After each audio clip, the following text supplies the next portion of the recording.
Can you think of anybody else in the world ever covering that song? No. No, it just Smash wouldn't Mouth. feel right. It wouldn't work. Smash Mouth would get out of here.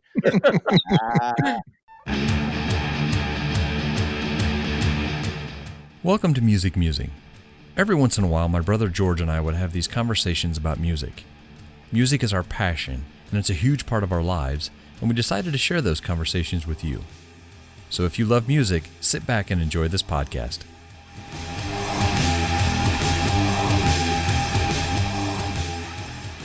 Welcome back to Music Musing. Got my brother on the line. How we doing? Good. I also have two guests. I think this is the first time we've had two guests on at the same time, I think. Probably. Yes. So I have some of the people that listen to us. That's sad, but I have Shaun and Jim O'Loughlin on the line. They are from the You're Not Listening a Music podcast, or is it just You're Not Listening? We refer to it as You're Not Listening, but we threw in a music podcast to get some SEO. That works. George and I are brothers. Everybody kind of knows that. What's you guys' relationship? I mean, everybody out there that doesn't know your podcast. Sure. I guess I'll give you a quick rundown of how it started, because please. Jim is my dad. He has been my whole life, and growing up, he was a DJ. That was almost a dad joke. That was terrible. That was literally was a dad joke.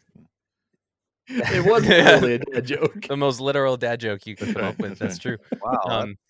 And that was right off the that was right off the top of my head. Right I was going to to ask for one, but we got it anyways. So Yeah. it's on recording. We're good. We'll just leave now after that. We could probably pull another one out. So thank you and good night. My dad was he was a guidance counselor for his main career, but he was a mobile DJ his whole life, and so music was a really, really big deal in our family, and we would find ourselves having these conversations just like you guys. I mean, this is the same story that you guys have, kind of, growing up, we just always would have these really deep, long, intense conversations about music or about a specific song, and sharing songs with each other that we like and talking about why we love them. And so I said, I have a podcast for work, and I've had a couple other independent ones in the past that kind of faded out. And I said, we should just be recording these conversations, because we come up with some good stuff, and, maybe some people could get something out of it and appreciate music a little bit more. So that's what we started doing. So every episode we sit down and we each bring a song to the table. We listen to it together, and then we take 20 minutes to a half hour to just talk about what makes it great and why we love it. Simple as that.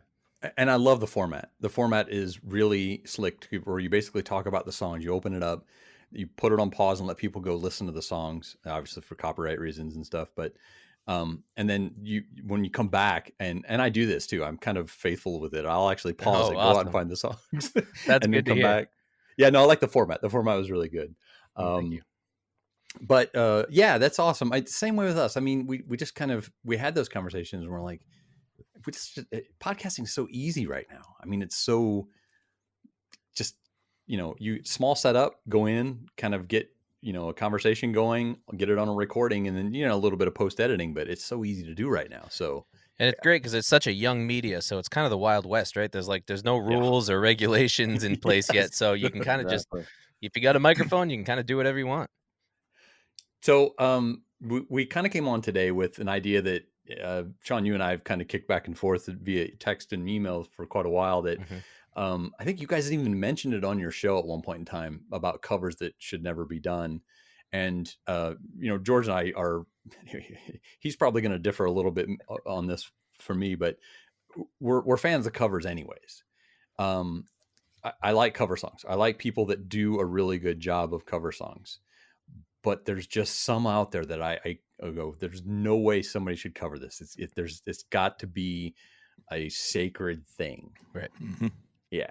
I'm right there with you. And yep. I wanted to we call them untouchables. Yep. Yeah. I like it.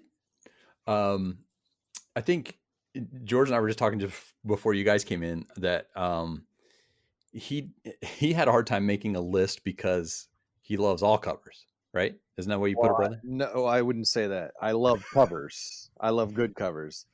All covers are not necessarily good.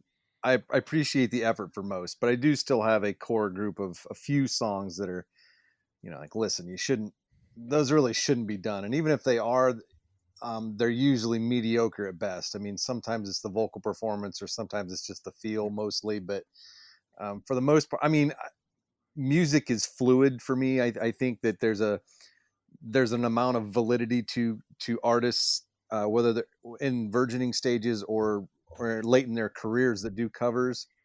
I think there's some poignancy to all of that, but at the same time, I think most artists know what not to do, and some just do it for the effect. So this was a sort of a bittersweet pill for me almost. I mean, I understand the concept, but there are still some songs that I don't want to hear covered because the original is good enough, just let well enough alone. And I would say every one on my list has probably been covered, even if I've never heard them. I mean, they probably have been at some point, but facts are facts. I mean, this is all opinion based, and that's why it's such a good time to discuss them. So. Yeah, some of the songs on my list are massive, and I know they've been covered. I've heard them covered before, but in my opinion, shouldn't for have been. certain reasons you shouldn't touch them, Right. and I can get in more into that. And as we were going over our list too, how about this one? Well, that's been covered, and Shaun's response was, "Yeah, but maybe it shouldn't have been." It's like, there you go, right there. Let's pretend it wasn't. That's right. That's right. Correct. So right there that's with the way you, I George. look at most of them. Maybe they shouldn't have been. I mean, and if they are, that's okay. I mean, this isn't to down people for trying. I mean, but again, the ones on my list, most if you're familiar with us, most of mine is vocal performance or feel that can't be replicated. Right. And sadly, even some of these artists doing their own songs later in their careers can't get it done. It's like you should just play, just lip sync it. Just because for the honest fans, just lip sync it. If anybody has seen the recent David Lee Roth debacle, just don't, man. Just don't do it. So. Well, let's do that. Let's actually go round robin and pick a song each, and we'll start with our guests. One of you guys, if you want to flip a coin, or Jim, if you want to go first, just what's a song on your list you think should never be covered? Well, I like George. My list goes on here forever. And Shaun and I were kicking it back around. And I can go old school, or I can go maybe mid old school. I was thinking Barbara O'Reilly by The Who. Absolutely. Ooh. So, wow. Right from the get-go, I love it. Yeah. Wow. I love it. Gloves off, nice baby. talking with you. Gloves I guess off. I'll leave now. Is that the cue? Or? No, I agree. Yeah. I do 100% agree. I don't. Was there a specific reason behind it? It's funny because George just hit on it. It's the feel. I mean, besides the power in the vocals and so the musicality and all of it, the feel that you get from that song. That whether you grew up with it like I did because I'm an old guy and everything, or even if you heard it for the first time yesterday, it evokes an emotion for you that I don't know if anybody else could grab that. Here's my opinion. Can I give my opinion about this song? Yeah, go ahead. So this song, I think, because it's so oddly specific, right, in the story that it tells, and it doesn't the context fit a of genre, the entire really. album and everything. It doesn't. Yeah, and I think when you say this song shouldn't be covered, or is untouchable, whatever, I would agree with that in the sense of the entire song. I think when people would cover it, you'll hear a snippet. You'll hear the chorus. Yeah. And you'll hear the sample it. No one's going to cover that entire song and tell that story because it's not going to fit in with the context of anything else that anyone else is doing. It only fits in with the context of what The Who is doing. Exactly. And I think for that reason that maybe it's not the greatest idea to cover this song, but if you really love this song and you love playing this song, then maybe throw in the chorus or the part at the end when he just goes right into Teenage Wasteland. Yeah. And go on from there. Or just the riff in the beginning, because that'll be recognizable to lead into another song. So you can kind of do like a tribute to it, but I don't think it's a good idea to cover the song from start to finish. That's just my take on it. I agree, because Limp Bizkit tried that with Behind Blue Eyes. by the Oh, Who, okay. and they cut off when it came to the aggressive, when it exploded, Mhm. they turned it down. They kind of cut that song off and kind of didn't. That's why I'm not a fan of Limp Bizkit's cover of that song, but I think the way they did that was kind of what you guys are getting at. It was almost intentional not to touch the whole thing. Right. Well, if you can't do it exactly the way it is, which obviously no one can because you're not the Who, Sure. then you need to do something different with it. And I think obviously because they were doing, what's the guy's name they sang it with from Stained? I don't remember his name. Aaron Lewis. When they did it with him, I mean, that's the kind of music that Stained, that was right in the genre with them, and I think it worked pretty well. But yeah, you really need to kind of veer off into something completely different if you're going to do something like that. Now think about this too. When we're talking covers, are we talking legit cover, put it out on a CD or an album, and have it be a studio version, or we just played our set of 2.5 hours and we're going to whip out a song that no one expects as, our first encore. And OAR does this all the time. All of a sudden, they'll pull something out of nowhere, and they'll pull a really bizarre song that you never would have expected to hear them play, like covering something like that. I mean, would you see a band ever doing this, having the guts to ever do this? Yeah, I think that's valid. I think I'm on that. I was on that level too. Like, if it, like you said, if they're at the end of a set and they're like, you know what, we're just going to blast this out because we've been practicing this on the tour bus or whatever. Right. I think those are valid. And even if they don't pull them off completely, it gets the crowd, it just burns the place down, Right. And I think those are valid. So I think, but I mean, the actual recorded studio ones, I think are more like, okay, we know we wouldn't put this on an album, but we're all drunk and the band, we're turning the lights on, so it's time to burn this place. I think those are. Right. I think we can. Those get kind of a half pass anyway. Yeah, right. I think some of the songs that we're going to talk about tonight, I would, in my mind, you just don't touch them. Live show, studio, okay. There's a couple of them that I feel that way about. I go with you on that one, Shaun. I think that it's more. This is a completely off limits song. Nothing should ever. Yeah, exactly. Yeah. That's the attitude right there. Is how dare you even think of putting that? And I think George, you mentioned it earlier about bands. A good band should know the difference between. Right. Sure. I mean, Shaun, what's one on your list? One on my list, the first one that came to mind. I figured a lot of Beatles tunes might come up in these types of conversations, and I was gonna do Hey Jude just because I had a memory of a friend of mine from high school performing that song, and you can say butchered. He didn't butcher it because he's a extremely talented musician. He's unbelievable. Joel Russo, dead.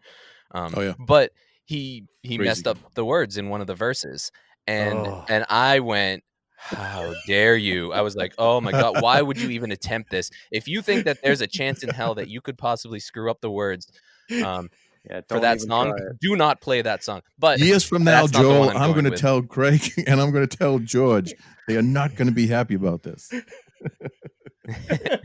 Exactly. Yeah, you just wait in 15 years. But the song that I went with, I decided to go with a Beatles song, and I went with Yesterday because I think, like you were saying, there's a certain feel and emotion that comes with the original recording of that song that it's not how dare you, but it's why would you try, because no one's gonna be able to get that same feel for that song, in my opinion. Right. And I think that is one of the most beautiful songs ever written, lyrically and musically. Go ahead. I'm sorry. Well, it's funny because I I actually had a couple honorable mentions, and one of them was a Beatles song. And I recently watched the movie yesterday, which is a phenomenal movie. If you get a chance to see it, it's really good. Oh my God, so good. So good. Yeah, it is. It's a fantastic take on just a weird idea, and I loved it. And when he started playing that, that's the same way I felt too. Was it's actually pretty good. And then they cut the song off, like he didn't finish it. And I'm like, no, Smart. no, don't start it if you're not going to finish. See, but they were smart enough to say, no, we're not doing this. True. Okay, we good get point. it. We get it.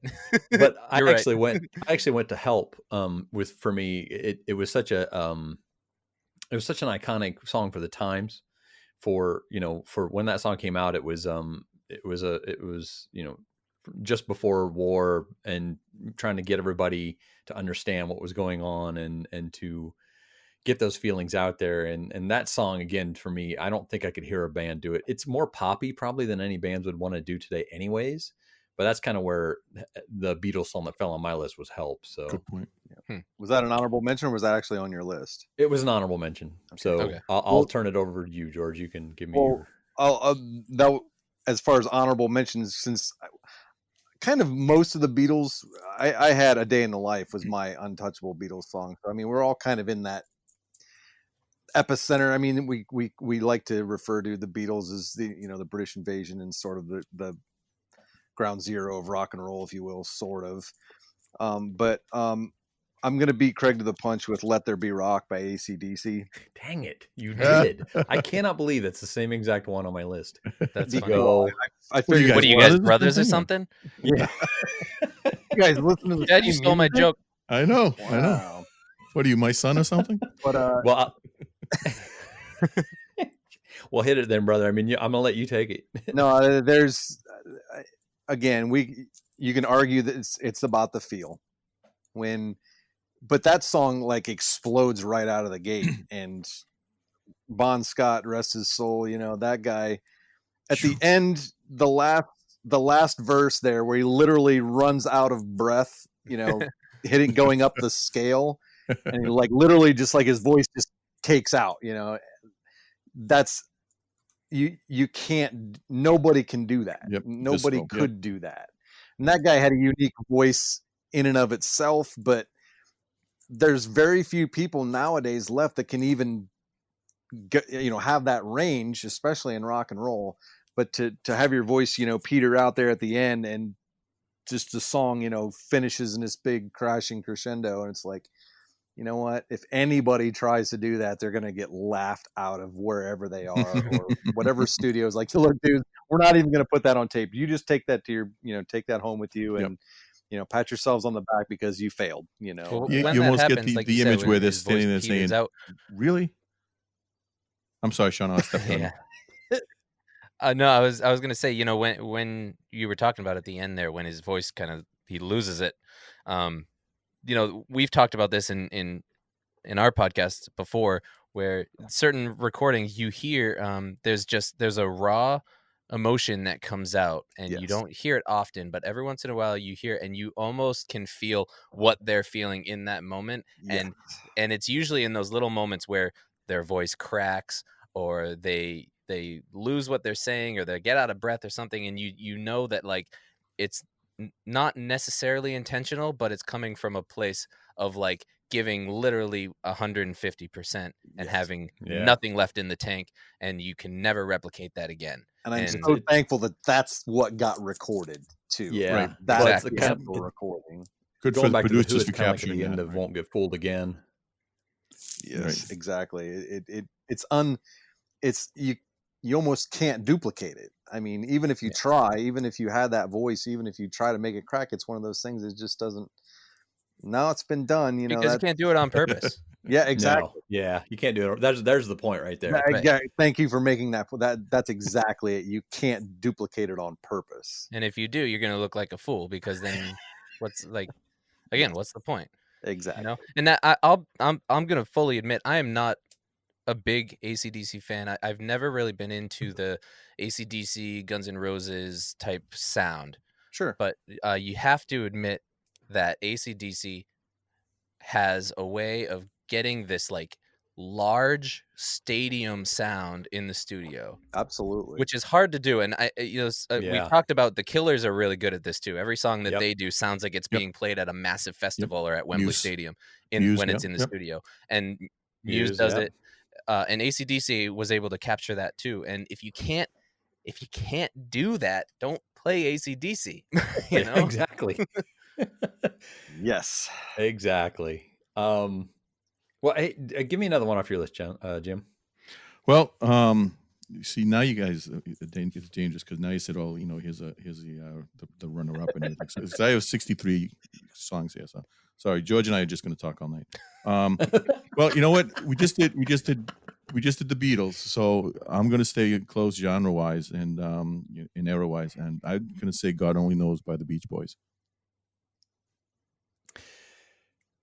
Is everything by the Beach Boys basically untouchable? Because in my world, I was a Beach Boys guy, not a do Beatles what guy. they did. Right. The Brian Wilson stuff. Yeah, that was me too. Until later, I really didn't listen to the Beatles a lot till later. But when I was younger, the Beach Boys was definitely right. There some of my friends who literally probably right now. Yeah. They're listening. If they hear this, they'll come after me with torches and everything else. Like, you still don't like the Beatles as much as the Beach Boys. Stop it, Jim. So I was always a Beach Boys guy more than a Beatles guy. Agreed. Because I was always a car guy. I always liked the songs about cars and surfing in the beach. Yep. I don't really care about what Beatles had. And I had no choice because I was raised on it. So there you go. So you're a Beach Boys fan by default, nothing else. Yeah, exactly. Exactly. Yeah, I think that song is a pretty good example, though. Too, it's a pretty good choice of what kind of epitomizes them, but it wasn't like hugely popular. Right. So I think it's a good choice of a song too. Absolutely. Pretty much anything. Well, like you said, Craig, most of the Beach Boys catalog, because I know I'm sitting here trying to think of a Beach Boys song that would be like kind of a widespread, like yeah, go ahead, like this is a good song. Like when you're thinking Beatles, yeah, maybe they're all untouchable, but everybody learns a couple certain Beatles songs when they're starting to learn guitar. Like you start with that, and so I'm trying to think of like a Beach Boys song. Like what's a Beach Boys song that fun everyone would be okay. Kokomo, maybe. Yeah. Kokomo's not a Beach Boys song as far as I'm concerned. No, it's not. Whatever. No.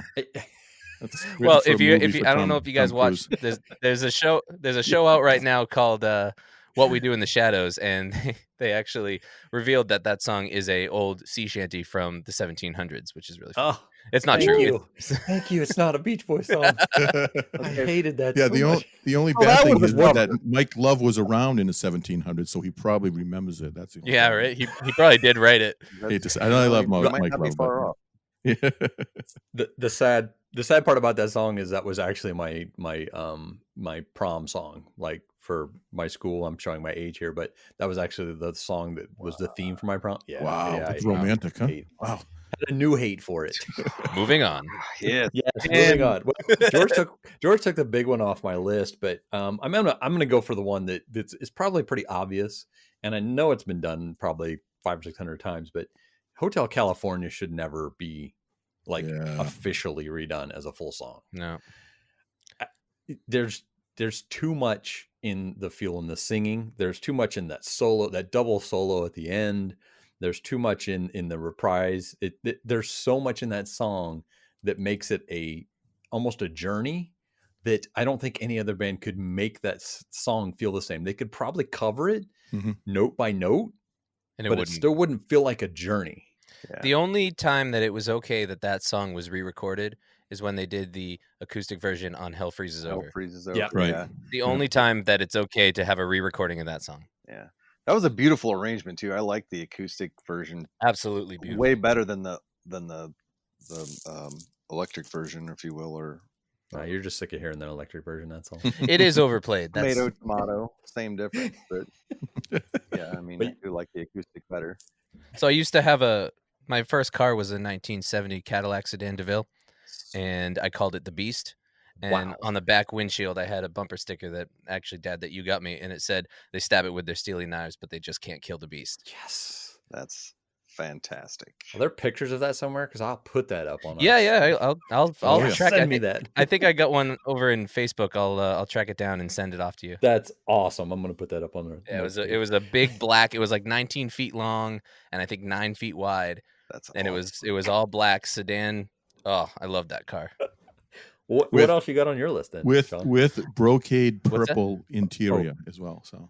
Oh yeah, it was a mob car. It was custom made in Providence back in the 70s. I don't need just a picture of the bumper sticker or the sticker. Then I need the whole car. All right, I'll send you what I got. Yeah, it's now wrapped around my wife's finger, unfortunately. So that's a vision in black right there. Yeah. So The next song I have is Jungle Land by Bruce Springsteen. Ooh, interesting. And for a lot of the same reasons that we've talked about with a couple of these, I think, Bruce Springsteen is such a storyteller, and he's a poet, but his poems are like movies. It's like he's describing a movie Opera. that you can picture in your head, and he tells a story in such a specific way. And this song tells such a specific story, and the sound that he gets with the mixing of everyone in his band and the way that he portrays that, I don't think could ever be replicated. And I think that is, and he has a lot of songs like this. I think it's his story to tell, and I don't think it's fair for other people to try and tell it. It's true. Not only would it be kind of untouchable, but it would be really hard to replicate. Yeah, because that's a lot of sounds going into one place. Yeah, you need a big band first of all. Yeah, exactly. Yep. He And recorded it with, it's with not a wall super of sound popular, so theory. So if you were to play that like at a live show, it would need to be at a Springsteen tribute show. Like it's kind of a deep. I think it's a song that a lot of people have heard, but it's kind of a deep cut when it comes to Springsteen. Yeah, it is in general. If you're not a big Bruce fan, so I don't think it would work if anyone tried to cover it. I think the Bruce fans would pull a "How dare you" if you did. I'm trying to think who's got a gravelly enough voice to match him. Do we put James Hetfield up there to do it, or I don't know. I digress. After Disturbed came out with The Sound of Silence, I've opened up my mind a little bit to some cover songs, but they may be able to handle this, but it would be, I don't know. I'll tell you, I was actually going to bring that up at some point because I really thought that song was completely untouchable. I really would have put that on my list of, Simon and Garfunkel's, pretty much all of their songs are going to be hard to duplicate with, two male voices mixing as well as they do. I really would have had that on my list until I heard the Disturbed version.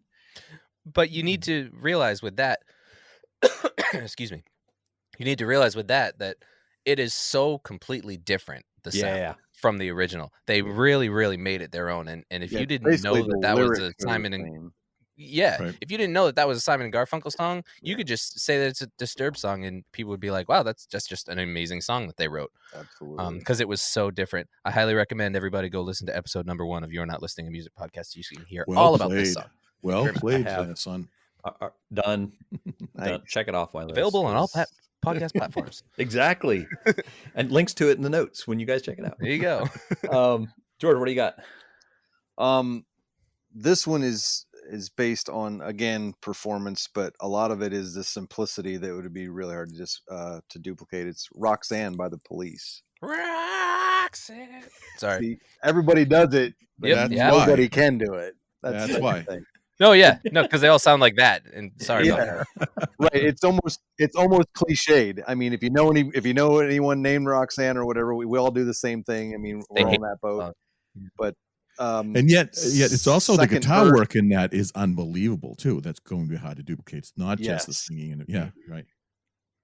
That's what I mean. The feel, the feel, the bass and Stewart's guitar work was very, very it was simplistic, but it was very hard to duplicate.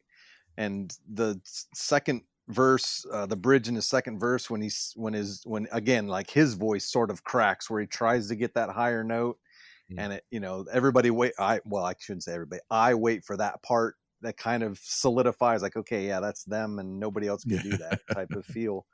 And that's the way I have with a lot of these songs. It's like, I've probably heard a cover of it, and I'm sure a lot of people try, but I think the biggest thing with covers is, not to get off on too much of a tangent, is if you try to make it your own, or you don't if you don't try to duplicate some of those things that are that nobody's able to iconic about a song. Yeah, if you make it your own, I think you get sort of a soft pass.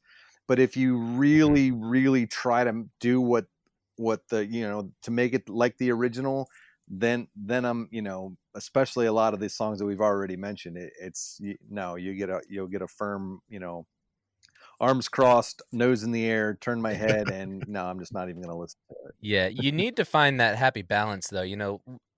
If you there's some songs out there that are covers, and the Disturbed song is actually, that cover is a great example where they do Sure. make it their own, and it turns out really well. They focus on what they do really well, and they highlight that and emphasize that in their version. But then there's the other side of it where it's like, well, people love this song, we're going to cover it, and we're going to cover it exactly the way that they do it. And the example I always go to for possibly the most forgettable cover is when Weezer covered Africa a few years ago. It is just, they didn't do anything with it.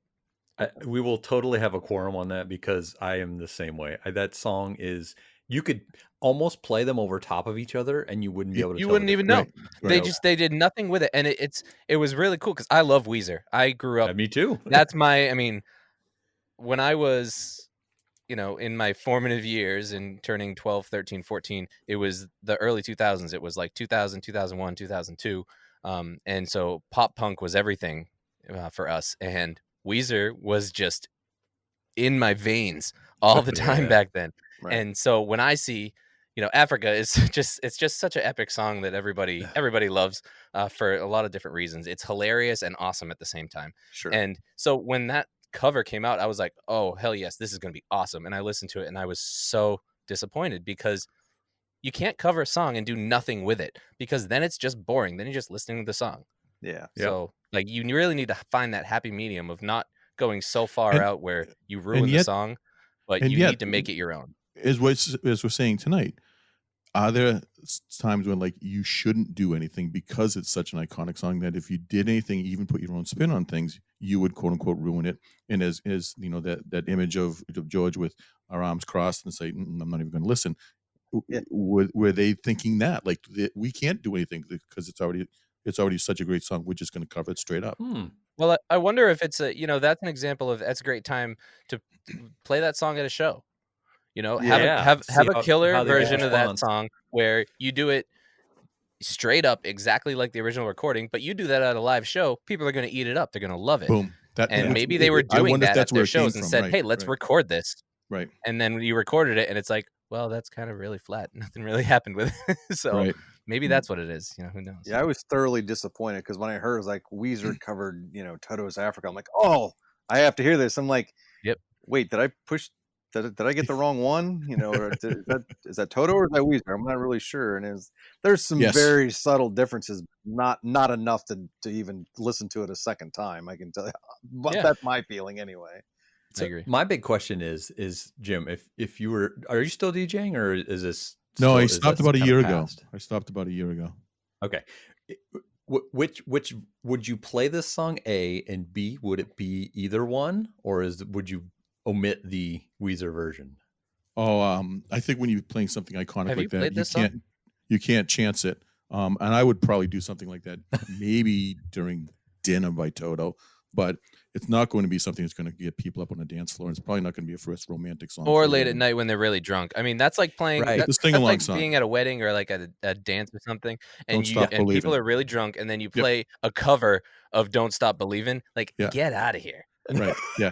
No. Nobody wants to sing along with a cover. You still have of to make Don't it Stop out Believin'. you still have to make it out to the van with your equipment in hand and not get stoned on the way out, and shot at and everything else. So you have to save face as best as possible. Craig and I lovingly refer to each other as music snobs. So, I mean, I always wonder, like, when you're in a group or you're at a wedding, like whatever, like I'm like sitting there listening, like, okay, what song is the DJ going to play next? And people are like, oh, did you see her ring? What? There was a wedding here? What is the DJ going to play next? Right. Listen, we are painfully critical of DJs at weddings. Yes. No. Yeah. And being on the other side of that, I was always aware of that too, to make sure, okay, there are people out there who are judging this. Even songs prior to, anything going on when you're playing just kind of background music, I always try to whip out something that no one would have ever expected to hear at a wedding, just for the people like Shaun and you and me sitting there like, oh, okay, you played that. This guy will get a pass today. It's okay. And then you got it. Right. And then you can play something, for the next 4 hours. Right. Right. You know, so yeah, There it's you go. tough. I'm listening. Did you ever fade out a song when you realized it was the wrong song to play? Yeah, sometimes. I mean, you have to find that spot just to kind of, you know, and you have a go-to that you know is going to work. But there are some times when, and I learned this over the years of doing it, that no matter what you do, there's sometimes when nothing's going to work, and you know that those songs that I played And now in it's time to whatever cut the sequences in the cake. past Good. Here we go. have worked, Yeah. and it's not working today. That's okay. They just don't want to listen to it and dance. That's fine. It's not me, you know. So not. I mean, you don't want to sound It's snobby really about funny. it, but you can't force it. It's funny because I DJ'd tons of weddings with you, Dad. When I was growing up, he would tag me along to, you know, carry things, and but I was, you know, I was there the whole time, and so I was crashing weddings before the movie came out. But you know, it's really funny how quickly you figure out like the categories. All right, this wedding is falling into this category. All right, what's this category for this wedding? Well, this is a country crowd. They're not into dancing, but they like to drink. So if you wait till this time in the night, then you can start playing these kind of songs, and they're going to dance because they're really drunk. But you really need to make sure that you play Save a Horse, Ride a Cowboy at least twice, because like it's that's the crowd. Or this crowd is full of old people, so we need to play a lot more jazz music. And then later on in the night, those old people will go to bed, and then you can start playing Boys to Men because everyone else grew up in the 90s. Right. So it's like, you know, you get these categories that you fall into, and then it just kind of becomes default. You have your sequences that you can play with. The danger is there are a lot of guys out there that would just hit play, and their playlist was always the same no matter what function, and they would probably kill it some nights, and other nights they'd be up there dying because it wouldn't work. Whereas I always thought, okay, you read the crowd, and you know, you, like Shaun is saying, if it's not going to work, you take a corner and you do something different and stuff, and you work it, and you work it with them rather than kind of force it on them. Because man, there's nothing longer than 4 hours of pain when no one's up there dancing and they don't like what you're playing. So, and luckily we didn't have too many of those. Sorry to go off on stuff. That's a long night. Yeah, sorry to go off on a tangent. I you know, everybody does this with me that I know that listens to my podcast. They go, man, I just want to ask you that one question. I just want to ask you that one question. That was that one question I wanted to ask. Yeah. I went for the classic with Hotel California, but is Stairway to Heaven on the list for everybody? I avoided Stairway to Heaven because I knew it was going to come up. Yeah. So here's my thought. I mean, it's the forbidden riff. You can't even play it in a music store. It's true, and even if it's in the movies. Yeah. So I'm different about this probably than you guys. Then I want to hear somebody remake it. I want to hear what somebody could do with that, and I don't want them to just, like you said, at the end of a show, kind of stand up and do Stairway to Heaven. I want somebody to put some thought into what the cover would be, because I think that is literally the pinnacle of what people think when you say what songs should never be covered. I think Stairway to Heaven is like what the first thing people go to, and they're like, everybody knows that. We're just going to move to the next one. Yeah, Stairway to Heaven, Bohemian Rhapsody. Yeah. Right. But I actually want to hear somebody do a really good cover of that song and do it right. And that's what. Then go to the Kennedy Center Honors, and Ann Wilson pretty much knocked it out of the park. Had Led Zeppelin in tears, bro. It was okay. But I want to hear a recorded version. Okay. So I heard a band play Stairway to Heaven. I was in college and I went to see Third Eye Blind. They came to my school. Nice. And I realized that night that I'm actually not that big of a Third Eye Blind fan, that I only know the songs that were on the radio, and everyone around me knew every song they played. Everybody else. They didn't do that great. They didn't sound great to me, but they did kind of what we talked about in the beginning, where, you know, with Bob O'Reilly, like, maybe don't play the whole song, but if you do a little chunk of it at a show, it'll be killer. And they finished off one of their songs. They went into the solo for Stairway to Heaven, and then they finished out the song. They finished out Stairway from there, which was kind of cool. But I was at that point in the show, I was like kind of checked out and not into it. A little so cheap. I was kind of like, really? They're playing Stairway to Heaven? Oh, okay. Here we go. Stairway. Go to a middle school dance. You know. Yeah. So a little secret about that too. George can attest to this one. I played in a local band in Florida for about 3 years, and we would close some of our bigger shows with a medley of, we would start Paranoid by Black Sabbath, and in the middle of it, since it was the same chords, we would play the the middle part of a War Pigs and then come back into Paranoid. I don't think. Okay. Yeah, it's. I'll link you guys some videos to it. We actually have a video of us doing it, but I kind of feel that I actually put Paranoid on my list because of that. I don't think, and I know Megadeth did a cover of it, and it's okay, but I think Paranoid is also one of those songs that when you hear Ozzy sing it, it is him singing it, and I don't think anybody else could ever sing it and even come close to that. You could match the music pretty easily, but but you know voice, what? Good.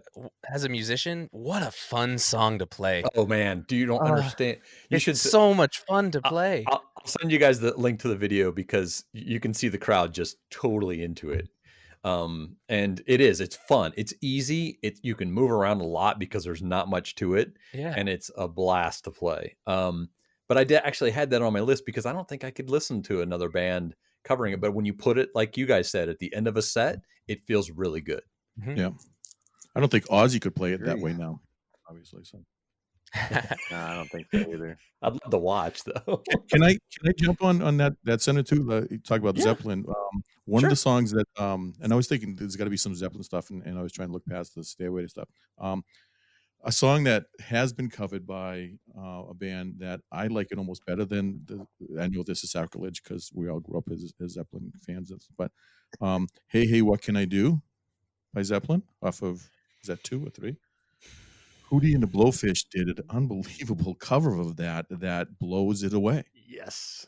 Do you know that? Have you heard that? Yes, I've heard it. Like, yeah. I mean, I know this is probably. I don't think I've heard the that. Next show. You know, this is not tonight's show because we're talking about covers that work. But talking about Stairway kind of got me thinking about that. Hey, what can I do? Was covered well, and I was shocked. Never would have. I saw that. I was like, yeah, this is not going to be good. And I used to play, talking about DJing, I used to play that a lot during dinner, and people would come up and say, who was that? That was unbelievable. It's like, you're kidding. It was great.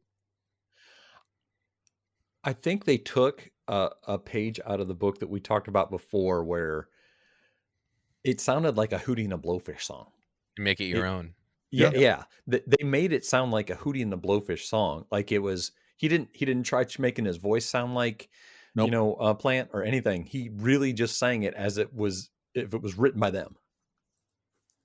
Which there's a lot to be said for that too. I mean, we've been over that almost ad nauseum already, that if you make it your own, I think that's one way that you can kind of get a pass, even on some of these songs that are kind of borderline, borderline untouchable, if there is such a thing. Right. But there are some bands that, and we, even collectively, we probably haven't heard every cover of every song that we really love or that shouldn't be touched. I mean, there might be great covers of all the songs we've already mentioned that would blow us away. Who knows? Yeah. Right. But that being said, I mean, that's what makes this fun is Fear of the Unknown. And people can reach out to us through your podcast or our podcast and say, hey, have you guys heard this cover? And, this so-and-so covered this song that you guys talked about. And that's when that's when it gets fun, is when the interaction really gets fired up. Yeah. Well, and then just more music to listen to. So absolutely. Amen to that. I guess I'll go a little bit heavier. One by Metallica. I think. I love that song so much. All right, and I don't. Untouchable. Yeah, I don't think that should be messed with because it tells a unique story and what that song was birthed out of after Cliff died, and that whole album was really, really dark and heavy, and that song kind of solidified the anger sort of. And again, we'll beat this dead horse. The feel of that song is really untouchable, and I mean, I think intentionally even heavy bands stay away from that song. They'll cover Fade to Black, they'll cover anything from Metallica except that song. Really? They actually stay away from it? Yeah. Oh yeah. I would. Okay. I absolutely would. Yeah. But you know what? I learned a few parts of that song. That's not Paranoid. That song is not fun to play. No, it is really intricate too. And it's hard. It's very difficult. But also, even the chorus. The chorus is fairly simple if you're just playing along with it. But I find myself I used to play along with tracks all the time, and I tried to learn a little bit of the song, and I would play along with the chorus because it's one of the only parts that I could actually play. And I would just find myself stopping and just listening to it because it's not fun to play. Yeah. But you No, want to that- listen to it and you want to take it in, and it makes you feel things that you don't necessarily want to feel, but it has an impact on you. Yeah, absolutely. Even that picking patterns at the end are so hard to get exactly right to match with the drums and stuff. It's crazy. Yeah. Oh my God. Yeah. I haven't heard that song in so long. I gotta go I think listen the to that. difficulty level is almost matched by the feel of that song. I mean, and I think that was all intentional. And that band, that album at that time, I mean, I think all the pieces fit, and it does get. I mean, it's still. I mean, it got a lot of play, and it still gets a lot of play, even radio play. But that's still one of those songs for me that's, again, pushing the heavier envelope. But no, I mean, I wouldn't. If anybody has covered it, I would actually be interested, but there's no way to get those vocals and to get that aggression on recorded tape again. I don't think so. Anyway, Yeah, I think the closest people have gotten is when it was in Guitar Hero. maybe, maybe. Oh, that song. You know what's cool about that song? We talked about in one of our episodes. We talked about a song called "The Search" by NF, which is a rap song, and I talked about there's a lot of videos, reaction videos with that song, and this song is similar. There's a lot of reaction videos, which I don't know why I love watching these, but it's people who have never heard it before, and they listen to a song. I do too, and they just react to it. And watching the reaction videos for One by Metallica is crazy because a lot of people crying, a lot of people with their eyes just completely wide. They're blown away. It blows people away when they hear that song. Yep. And I think a lot of people, when they think, okay, this is by Metallica, so I'm going to hear it's going to be something like Enter Sandman. Yeah. And they're looking for that kind of straightforward, fast driving, rockin' Metallica. And then it just blows you away. And that's not something that gets captured easily. No. Which is a testament to probably why maybe just let that one be. Yeah. Yeah. Just let it go. Exactly. Let it to history. Yeah. Exactly. Hey Jim, do you have anything else on your list? I do. mean, I know you got a lot on your list, Yeah, but yeah. give me one. We've got 6-7 hours, so we're good. So. Yeah. What I would say is "My Girl" by the Temptations. Ooh. Think of the bass line at the beginning, especially. Oh yeah, no. It's for my wife plays bass, so that's the first thing I do. You know you too, went is right for that, when right? those songs... Right. James Jamerson, Yeah, right. Just I don't think... nobody should do that because it's just talk about emotion, George. I mean, that's the stuff. I mean, for me, it has a special place in our heart with my daughter and stuff like that. But that song itself is just it's magic. It's magic. Absolutely. Wow. Didn't see that one coming. No, I'm reeling. Actually, I'm like, wow, yeah, I wouldn't touch that one either. See, I went from Hozier to Temptations, right there. Just took you for a whole different spin. Yeah, that's a parting shot. Parting shot. No, that's impressive because I think there are a number of those songs that have to be. I mean, those songs are iconic in and of themselves, and they just shouldn't be. And again, I know we said it earlier. Some of these probably have been, but never as well. You know, they shouldn't have. If they were, we would have heard them. Exactly. Exactly. If they were done good, yes. Yeah. Exactly. Yeah, I think they were up to par. With Weezer as the exception. Well, that had the machine behind it. Yeah, so. Exactly. It's funny, Jim. You mentioned the song, and I immediately went to the bass line, and I started singing the chorus. And I think that's what sticks in my mind when I think about these songs about what shouldn't be covered, is when I think about the song itself and go, what would it sound like if somebody else did it? I can't imagine it. Right. Yeah. Like, we're talking about Metallica, and if you think of Master of Puppets, the song, I can think of what it would sound like if a new metal band did it today, or even a country band took it and did it today, or something as a joke or as fun, or one of those bluegrass bands that do metal. I can hear that from them. But when you say "My Girl," I can't think of what it would sound like for somebody else to do that song. Yeah. Except everybody else sings along, so you never really hear the chorus because everyone's singing along in the car or whatever. So yeah, or at a wedding, right? But True. and I also think that that's part of the allure. That's part of what makes it untouchable. Exactly. Is Well, never hearing the whole original song. in the same way that we all sing to, you know, as we all widen down the road, you know, with Led Zeppelin at the end, screaming at the top of our lungs. Absolutely. Yes.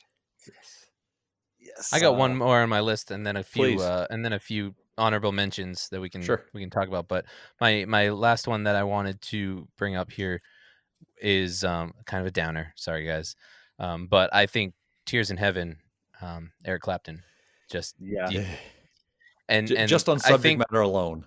Yeah, I think what it is out of respect. Yeah, You don't how are touch you that gonna song sing about somebody else's kid like that? Yeah, that song. He wrote that song for nobody else. Yeah, that song was written very specifically, and it to me would be disrespectful to cover that song. So in my book, 100% untouchable. Do not go near. Do not cross. What is it? Do not collect. Yeah, when do you not cross go. Whatever they say. Yeah, Yeah. $200. Don't touch it. Leave it alone. 100% agree. Yeah, 1,000%. Yes, no, that's you can't. There's just no way. I mean, the man's child died, and he wrote a song about it, like specifically that incident. No, you just Beautiful song, absolutely gorgeous. Oh, it's the arrangement. Tons of people that have beautiful voices that would do incredible versions of that song. That I agree. Part of me would love to hear, but you don't touch it. But they better not, right? Exactly. They better not. George, you have any other ones you want to talk about on your list? You know I do. I only have one more on my list, and Boston, More Than a Feeling. Yeah, that's the one. No air banding. No, it's to me, lyrically that song is very poignant to me. And Craig has sent me covers of that song. I think it was it Swedish? Were they Swedish? Yes, band? yes, it was. Yeah, I do hate you a little bit for that. But that being said, that's one of my favorite songs of all time, and the vocal performance and lyrically is something that it's kind of, to me, it's more, this one is strictly personal, really. I mean, the song itself has got a lot radio play since 76 or 7, whenever it came out. I mean, it's a classic. It's an anthem. I mean, most everybody knows the song. I mean, they've covered or lip synced it on, Scrubs TV show and all that stuff. I mean, it's been the no air banding joke is one of my favorite jokes of all time from a TV show. Yes, and but I mean, everybody can play the air drums, anybody can play the air guitar, but Brad Delp's vocal performance in that is unrivaled in most of Boston's songs. But that song he takes it to another level, and it's very personal to me. It's very poignant, and again, this one's simply personal. I just don't want to hear anybody do it, because they'd never be able to do it as well as that one, at least for me anyway. So that's another thing to think about with these is we talk about it a lot on our show, is certain songs mean so much to certain people for all different reasons. Right. And there might be a song that is covered by a million people, but you don't like any of them because of a specific time and place when you heard a specific song the first time. Yes. And it's like, it means so much to you personally. Yes. for one specific reason that, like, I don't want to hear anyone else do it because that's wrong. That's not the song that I love. It's my song. It's my song because of this. And I think we all have those songs. Yeah. Jim, I can't imagine what it's got to feel like to be the person that does that, though. I just, wow. You mean DJing wise? Yeah. Him just saying that and describing that. I mean, it's kind of been in the back of my mind anyways, that I think about that. There are songs that are personal to me that I love for a reason, but I can't imagine being on the opposite side of that.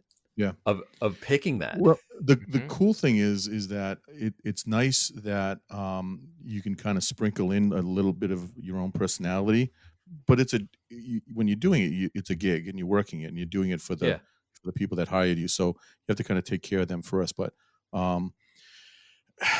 what ended up happening though with me as such a music guy, and Shaun will test this, is when you work so much and you DJ so much, it becomes work. And I didn't enjoy music for a lot of years because I didn't absorb it and I didn't open up the line of notes and read every note and everything else. It was a song I needed for this particular gig this weekend kind of thing. So it was so good to kind of like step away from it. And now, even now that I'm not doing it, to be able to kind of say, I love music again. But, you know, to try to force my music on other people, it's hard to do that. You have to kind of play the crowd and everything else. But every so often, you know, if you play, and, you know, talk about that song by Boston, George, like when you would put something like that on, that would be one of those that, what? I can't believe, oh my God. And people would get up and dance, you know, because they'd never hear that at a wedding. You would never play that at a wedding, but I would once in a while, you know. So you have to pick your spots and sprinkle that stuff in. But when it became work, I have to say that it kind of damaged me a little, that I didn't enjoy music as much. And now that I'm kind of not using it for income, it's more the old, oh, I can't wait to hear this next. I got to play this song again. And even some of the songs we talked about tonight, like I got to go, you know, when we finish here, like I'm going to go and start listening to this music again, just because you can. Yeah, Metallica is queued up on my Spotify for as soon as we've stopped. Good. Well, I would say that I would say that probably the podcast has helped you guys with that as well, correct? Sure. Yeah, I got him to reappreciate. What was that song that you said was a DJ song, Dad? Which one was it? Achy Breaky Heart? Achy Breaky Heart, that's right. Killing me, man. Killing me. I thought you were going to say Delilah. I'm going to delete this entire podcast now at this point. Go listen to the episode. No, it's he brings it to another level and you appreciate it for different reasons. And he's right, you know, so wait a minute, it's still a country music song, right? Yeah. Just check it. Okay. And I'm not that's in a category of its own. Yeah. We actually have a podcast that's titled The ABCs of Music, Anything But Country. Yeah. Oh, nice. We were never country guys either, but no, never. Hey, never. Okay. Now George and I do differ on this. I like old country. I like really old Hank Williams Johnny Sr. Cash type stuff. Yep. Yeah, Cash, stuff like that. It's the pop country stuff, pop rock country stuff that's out now. Formula rock. It's all formulated. Record another episode right now, and you guys can complain just as much as we did. Yeah. Schedule it. Hit play now. Schedule it. Let's do it. One honorable mention I had was "Carry On My Wayward Son." How could you ever duplicate that opening? All right, it's true. We had a band open for us. I don't remember what they were called, but it was at a tiny show at this small little like black box theater. I think there were like 4 people there. Dad, I think you were one of them. And they opened for this band opened for us, and they played that song, and it was like the Weezer cover, like it was straight up, and it was perfect. They hit every note, they hit every harmony. Wow. It was unbelievable. We were blown away. It was crazy. So like that's a song that you don't do just because like you can't do it, because it's like impossible to do, and they nailed it, and I was blown away. Love to have heard that. Blown away. I'm gonna need to remember the name of that band. I think it was like a 1-word name. I gotta figure it out. They were unbelievable. Blew me away. Anybody else have any honorable mentions before we seal it up? I do have a quick one. I'll jump in. I don't want to jump on anybody real quick, but it's one that I'm upset that they covered, kind of on the same reason about the Eric Clapton thing is, and hate if you want, I don't like the fact that even Johnny Cash covered Hurt by 9 Inch Nails. Yeah. Because that was a very personal song about his heroin addiction. And I know Cash did too, but write your own. Your Johnny Cash. Write your own. Yeah. That song, the 9 Inch Nails version of Hurt is creepy. I mean, it's really deep. Yeah. For me. It really gets under your skin, which is totally... it's almost hard to listen to. And then Cash is like, really, bro? You know, pick your own, man. And it almost feels like he did that for him. Yeah. You know, and I get that I wouldn't say is an honorable mention, but like kind of an honorable snub, I guess. Yeah. Maybe, I don't know. Mm-hmm. I felt like that was a little shock value for him. Yeah. And I mean, I get it, and I don't even hate the Cash version. I just hate that he did that song. I don't know why. Yeah. It's like that should have been an Untouchable song because of kind of along the same reason. It's a very personal song, and I mean, if you know anything about Trent Reznor and his battles or whatever, that song shouldn't have been covered. Right. Even by another addict or whatever. I mean, it doesn't work when you do it that way. It's like, okay, well, my kid died, so I'm going to do Tears in Heaven too. No, you don't do it, you know? Yeah. Right. So, Write your own. That's Can I Especially jump if you're on that Johnny one? Cash. absolutely, Like, yeah. Get in on that. So in the same way, but I kind of like their version, and I hate to admit it because I think the first one was so untouchable.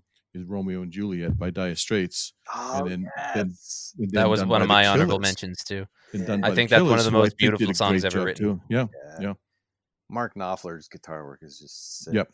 I love that song. But yeah, I have 2 honorable mentions that all my other ones have actually been mentioned, which is kind of funny. But I have 2 more on my list. One is REM, Night Swimming, oh wow. Yeah. and Bare Naked Ladies, 1 Week. Oh, that song is awesome. Along the same lines of like, Yeah, you can't do who can Oh, yeah. who can you picture doing that song? No It'd one be else can do that ridiculous. song. Yeah. That was I mean, that was a one pitch, one swing, hit it clear out of the park. Out of the park. You can't Still do it going. again. Yeah, One yeah, take. yeah, exactly. You'd have to do one take because there's no way to get that sort of rhythm going and cut it and splice it. There's no way. It's the perfect song for that band at that time. Absolutely. And it's like, it's just one of those things where, can you think of anybody else in the world ever covering that song? no. No, it just Smash wouldn't Mouth. feel right. It wouldn't work. Smash Mouth would get out of here. Well, I and what went through my mind was, well, okay, we'll slow it really far down or speed it really far up and do it like a punk ska version. Yeah. Neither one would work. It just No. it's at the right tempo. It's at the right. Yeah, I don't. I agree with you. And then I'll go with that Night one. Swimming, I think, is just is so it's so classic REM, and it's Yeah. such that unique sound that I think it's more like, just don't bother, you know? Yeah, I think I'm about to go back and re-listen to that one again. I haven't heard it in a very long time. So. I would have went with Orange Crush, kind of that real raw college band feel, but I mean it's the same token. I mean it's that very it's that beautifully raw version of these bands, and I like a lot of the earlier works of these bands that emotion is raw, like REM, and you know that and a lot of these bands that when they were new and fresh, and I guess maybe that's what makes some of these things, that's what makes them stars. They write an iconic song that shouldn't be touched, and you know there are a few. I mean, with minor exceptions, these are all. I mean, pretty much most people on the street, you could say any of the songs that we mentioned, and they would at least know some of it. True. Yeah. So they're or have heard it in that fact. So it'd be very difficult. And I mean, even as you said, well, have you ever heard a cover of it? And you know, they might get to the 1,000-yard stare then. But at the same time, they would at least know what you were talking about, what song you're talking about. Everybody's heard Hotel California, Stairway to Heaven, and More Than a Feeling, or whatever it is. It's they all know that. So I think there's a lot of that goes into the song has to be popular to begin with to even get covered, I think. So some of these songs that are unpopular that bands cover, that's why I'm okay with. I think that the reason it has to be popular, quote, you know, you can't see my finger quotes. I'm making finger quotes. Oh, we do air quotes all the time. Has to be popular. It's great for this audio medium for people to get the visual jokes. Air quotes, but yeah, we use that a lot. Yeah. The reason that these songs have to be, quote, popular to be covered is because these bands don't want to have, you know, they might have a song that they love that they want to play. Right. But if people don't know it and you're playing it at a show, you don't want to be up there playing a song with the crowd just standing there looking at you, or just going everyone mass exodus to the bar or to the bathroom because this is the part where they play a song that we don't know, but they're doing it because they like it. And there are songs that when I was in a band, I would bring them up, be like, "Oh, this song is awesome. We should do this song." Like, that's a really cool song. We're not going to cover that. What's wrong with you? Like, nobody knows that. So, and I think that's a epidemic in the, you know, in the music scene, where I kind of wish that there would be bands that would just play songs that they love. Sure. Don't say if it's a cover. Don't say if it's your song. Don't claim to have written it or whatever. Just go up there and play a bunch of songs that you like. If some people know it, they'll get super jazzed because it'll be a deep cut. Mm-hmm. If somebody doesn't know it, then they'll just assume that you wrote it and just go along with your days. I think that would be really interesting. Yes. What a great place to tie it up.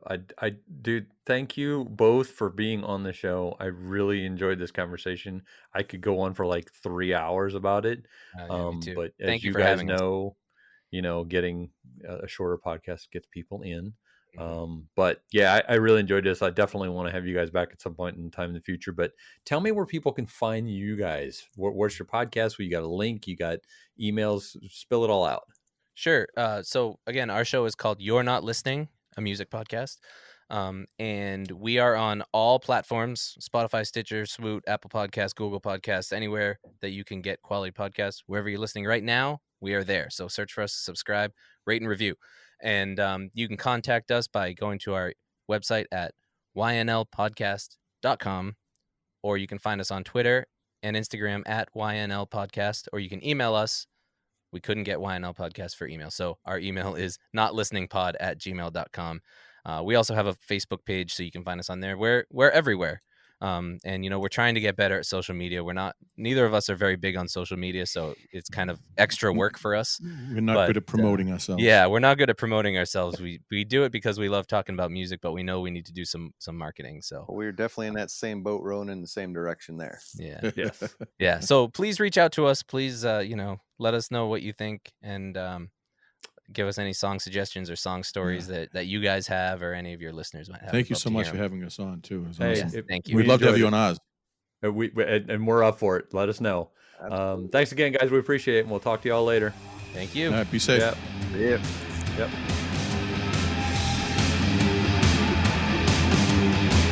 We want to talk to you about music, so reach out to us at MusicMusingFeedback@gmail.com.